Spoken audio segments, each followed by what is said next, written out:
Okay, तो आज का टॉपिक है the bird versus humans. Seriously? Yup. So in this video हम जानेंगे कुछ ऐसी बातें जो तुम्हें जाननी चाहिए बर्ड वर्सेस ह्यूमन में। बट बिफोर दैट, वहां कूदने से पहले हम इस वीडियो को 3 पार्ट में डिवाइड कर देते हैं ताकि समझने में आसानी रहे थोड़ी सी। तो अगर बात करें न्यूमेरिकल डेटा की, तो फैक्ट नंबर 1। अब देखो, 2023 में हमने मुर्गियां खाई, बहुत ही ज्यादा खाई। पर कितनी? वेल, इसका जवाब है पूरी की पूरी 85 बिलियन मुर्गियां। हाँ ठीक है, शांत रहो, मुझे पता है। हाँ, तो मैं भी ये आंकड़ा सुन के थोड़ा सा शॉक में चला गया था। 85 बिलियन डिवाइडेड बाय 365 दिन, 232.9 मिलियन। सीरियसली साला, इतनी तो पूरी पाकिस्तान की पॉपुलेशन नहीं है जितनी तो हम मुर्गियां खा जाते हैं, और वो भी हर दिन।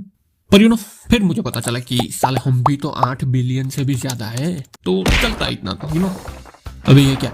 अबे रुक साले, छोड़ो। अब देखो, हम सिर्फ मुर्गियां ही थोड़ी खाते हैं। हम टर्की भी तो खाते हैं, हम शुतुरमुर्गी खा लेते हैं, हम बतख भी खा लेते हैं। और पिछले सालों में तो कुछ वो क्या कहते हैं वो, हाँ, चमगादड़ बिरयानी भी काफी ज्यादा फेमस हुई है। साला फिर से छोड़ो, खाना छोड़ो। कई सारे पक्षी एक्सीडेंट में भी तो मरते हैं, है ना? 1.40 बिलियन बर्ड हर साल मर जाते हैं एक्सीडेंटली बिकॉज ऑफ ह्यूमन। कुछ मरते हैं पेड़ों की कटाई में, और कुछ मारे जाते हैं वो इंसानों की वजह से तार पे लटक। ये फनी था। अच्छा ठीक है, अब न्यूमेरिकल डेटा छोड़ते हैं क्योंकि मैं नहीं चाहता कि वीडियो बोरिंग हो जाए, ठीक है? तो अब बात करते हैं वीडियो के पार्ट नंबर 2 की, तो हिस्टोरिकल फैक्ट के बारे में। वेल, अगर हम इतिहास की मान, तो हमने पिछले 50,000 सालों में 469 बर्ड्स की प्रजातियों का लिटरली सुपड़ा साफ कर दिया है। तो पता है क्यों?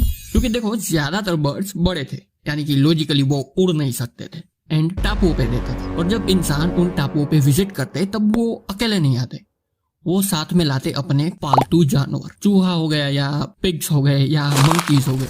वेल, इंसान तो उन पक्षियों को मार के चले जाते, बट कभी कभी पीछे छोड़ जाते अपने पालतू जानवर, और ये जानवर बाद में उन पक्षियों के और उनके अंडों की वाट लगाते। देखो, जो बर्ड टापू पे रहते थे उनका कोई प्राकृतिक शिकारी नहीं होता था।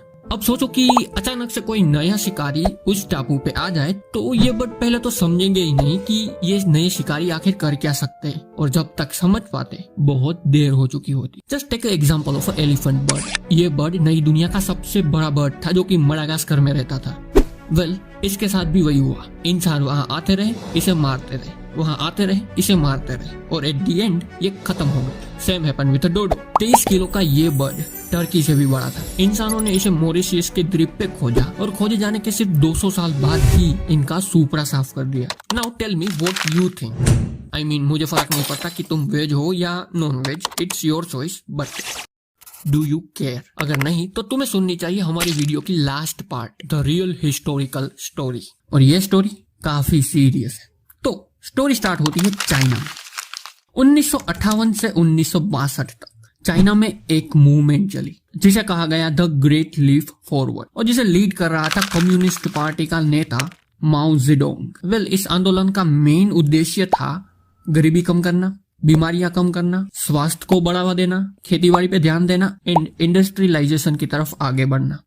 आइडिया सही था, and Mao Zedong got the idea. उसने सोचा कि क्यों ना एक ऐसा आंदोलन किया जाए जिसमें ये सारी चीजें आ जाए। वेल, उसने एक ऐसा ही आंदोलन सोचा जिसका नाम रखा गया the 4 pets campaign. Well, technically इस आंदोलन में 4 जीवों को मारना होता था। मच्छर और चूहे इसलिए क्योंकि वो बीमारियां फैलाते थे, मक्खियां इसलिए क्योंकि वो गंदगी फैलाती थी, और चिड़िया क्योंकि वो खेतीबाड़ी को नुकसान पहुंचाती थी। अब देखो, यहाँ पे एक ह्यूमन साइकोलॉजी समझने जैसी है कि अगर तुम्हारा समाज बहुत ही बड़ी गरीबी में जी रहा है, या बहुत ही बड़ी बीमारी में जी रहा है, या भूखमरी में जी रहा है, और अचानक से एक लीडर आके तुमसे ये कहे कि मेरी बात सुनो, मेरे पास एक विजन है और मैं तुम्हारी ये हालत सुधार कर तुम्हें एक अच्छा जीवन दूंगा, तो तुम उसकी बात मानोगे। एक्चुअली में तुम ना सिर्फ उसकी बात मानोगे, बट पागलों की तरह उसकी बात मानोगे। वेल, चाइना के लोगों ने भी वही किया। वेल, मुझे नहीं पता, बट विकिपीडिया के अनुसार चाइना के पागल लोगों ने 1.5 अरब से ज्यादा चूहे, 24 मिलियन पाउंड से ज्यादा मच्छर और 220 मिलियन पाउंड से ज्यादा मक्खियों को मार दिया। और यहाँ पे मजे की बात यह है कि इन 3 जानवरों के मरने से एक्चुअली में चाइना की स्थिति में सुधार आया। सीरियसली, सिवाय चिड़िया के मरने से। जैसा कि मैंने पहले ही कहा था कि माओ के लिए चाइना के लोग पागल थे, पागलों की तरह उसकी बात मानते थे। वेल, इन 3 जानवरों के साथ साथ उन्होंने चिड़िया को भी मारा।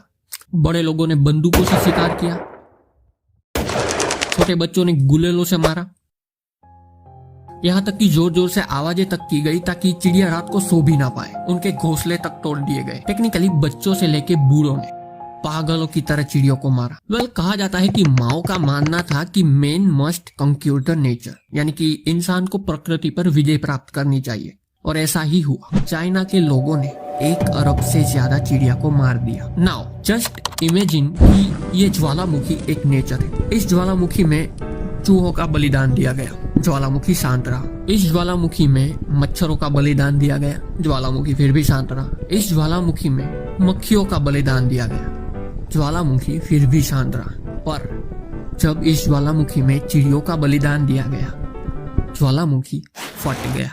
वेल, हुआ यूं कि एक चिड़िया सिर्फ अनाज के दाने नहीं खाती, वो उन अनाज को नुकसान पहुंचाने वाले कीड़ों को भी खाती है। पर अब देखो, यहाँ पे चिड़िया है ही नहीं इन कीड़ों को खाने के लिए, तो लॉजिकली ये कीड़े बढ़ेंगे, और हुआ भी ऐसा ही। स्पेशली टिड्डे, इन टिड्डों ने लिटरली चाइना पे हमला कर दिया। लाइक सीरियसली, इन टिड्डों की संख्या इतनी ज्यादा बढ़ गई कि इन्होंने खेतों के खेत तबाह कर दिए। जहां भी जाते वहां तबाही लाते। इन्होंने मेन टारगेट किया चाइना की चावलों की खेती को और गेहूं की खेती को।